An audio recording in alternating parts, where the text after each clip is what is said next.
Hello friends, welcome to my channel Surti Rasoi. आज આપણે બનાવીશું મગનું શાક। એના માટે મેં લીધેલા છે રાતે ઓવરનાઇટ પલાળેલા મગ, એક ડુંગળી, એક સમારેલું ટામેટું, બધો સૂકો મસાલો, આદુ લસણ મરચાની પેસ્ટ। આ તેલ મૂક્યું છે, એને આપણે ગરમ કરી લઈશું।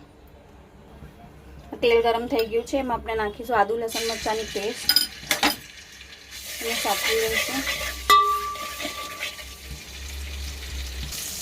હવે એમાં નાખીશું કાંદો,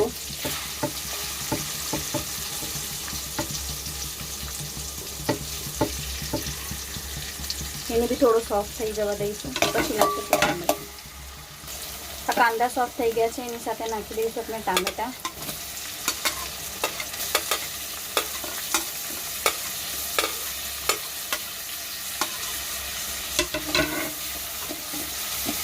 ટામેટાને બી એકદમ સોફ્ટ થઈ જવા દઈશું।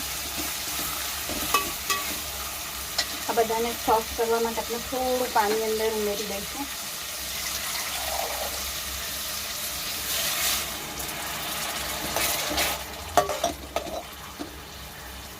અને કાંદા અને ટામેટાને એકદમ સોફ્ટ થઈને ગ્રેવી જેવું થવા દઈશું।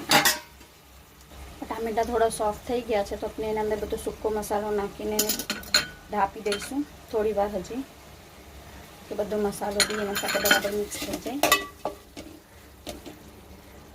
આ તમે જોઈ શકો છો કાંદા ટામેટા બરાબર સોતરાઈ ગયા છે, બધું ઓઇલ ઉપર આવી ગયું છે। હવે આપણે એના અંદર મગ નાખી દઈશું એક મોટા ગ્લાસ પાણી સાથે, એને મિક્સ કરી લઈશું અને એને ધીમી આંચે ઢાંપીને એના થોડું ઢક્કન પર બી પાણી નાખી દઈશું કે એનો વરાળ ઉપરના પાણીનો વરાળથી અંદર મગ ગળી જાય। અડધો કલાક સુધી આપણે એને થવા દઈશું। આ આપણા મગ થઈ ગયા છે। હવે આપણે આને રોટલીના સાથે પીરસી લઈશું। આ આપણું મગનું શાક તૈયાર છે, આપણે એને રોટલી ને ભાત સાથે જમીશું।